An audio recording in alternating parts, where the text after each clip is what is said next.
Hi there, John Farahmand from P3, Passion, Purpose, and Power, here to serve other physical therapy private practice owners, entrepreneurs, and aspiring therapists who would like to see themselves in private practice positions of leadership in their futures.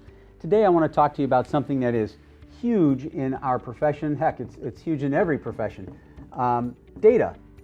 We talk about it every single week at our leadership meeting. We have a level 10 meeting once a week for 2 hours. We go over all of our numbers. Each of the clinical directors presents certain data points about their clinic, visits, new evals, number of visits per case per week, cancellation rates, no-shows, you know the drill, okay? KPIs, common key performance indicators. But data, there's lots of different types of data, and what you do with it matters, because what we're all trying to do is move the needle, right? We're all trying to improve job satisfaction of our teams.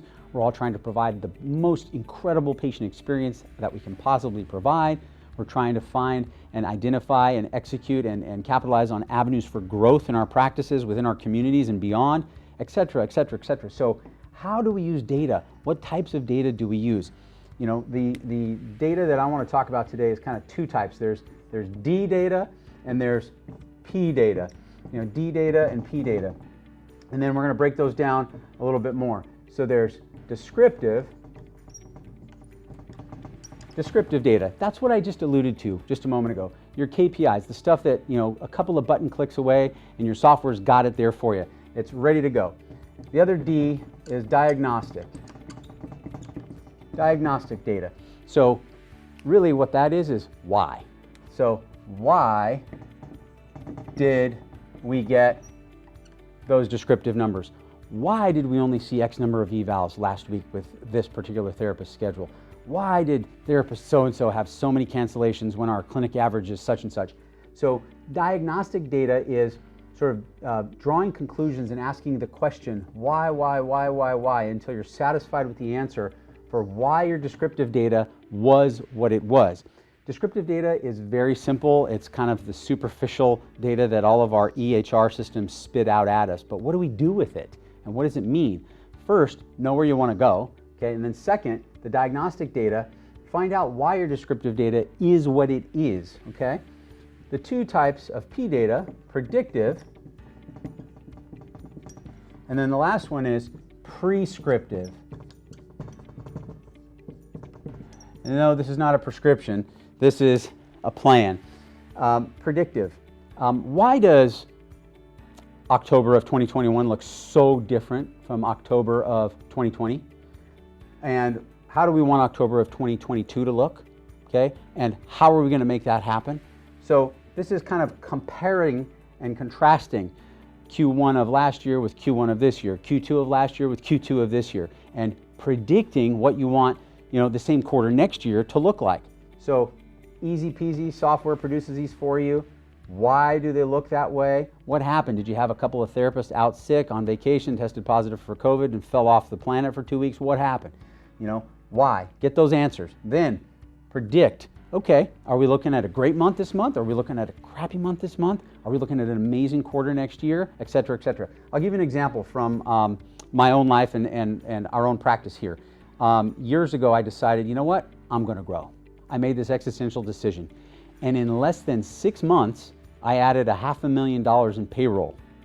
Okay, I did that. I increased our payroll expense by $500,000 inside of 6 months. Our financials looked terrible, okay? Because the production was not there yet. I mean, it just tanked us, right? You look at the financials and you're like, oh, what happened? Well, I knew what was going to happen. I knew because of the data analytics and the way that I think about them that we had so much business that we had to grow. Otherwise, the business was going to go elsewhere, right? Of course, people need care. They need us. And if they can't get to us, they're going to go someplace else. They're going to find it. So I just said, you know what? Pedal to the metal, gas pedal to the floor, boom. Well, it absolutely destroyed our financials in the short term. But you know what? Because I knew what these data points told me about the future and I was able to predict, I gave myself a prescription, okay? We have to grow. We must. We got to hire. We got to scale. And it came around the following year and we had our best year ever, okay?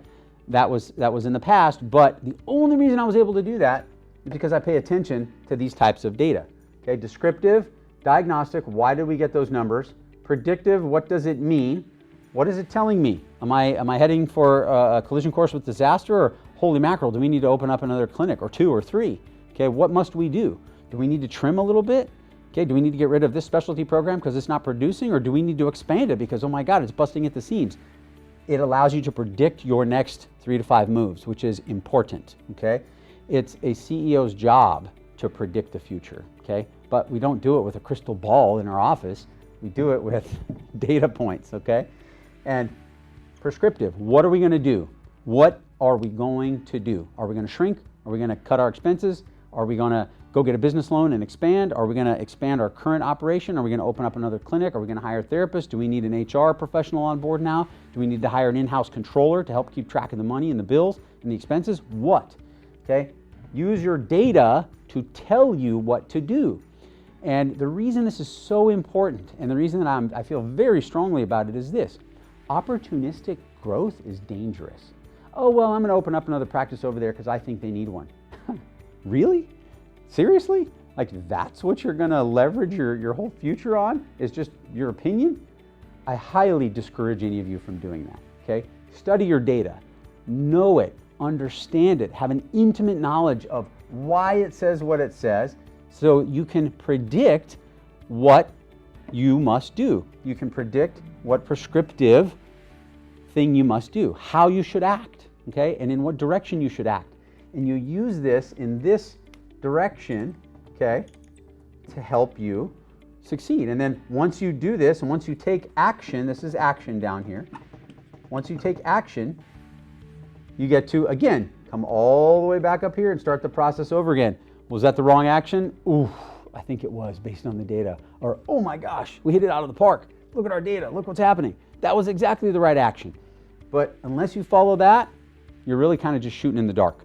So please use your data, use it effectively. It will guide you. That's what it's there for, okay? Hope this message resonated with you. I hope you found some value in this. If you did, please like it, share it, send me some comments. I'd love to hear your feedback. Otherwise, have a great, great day. Thanks for sharing your time with me.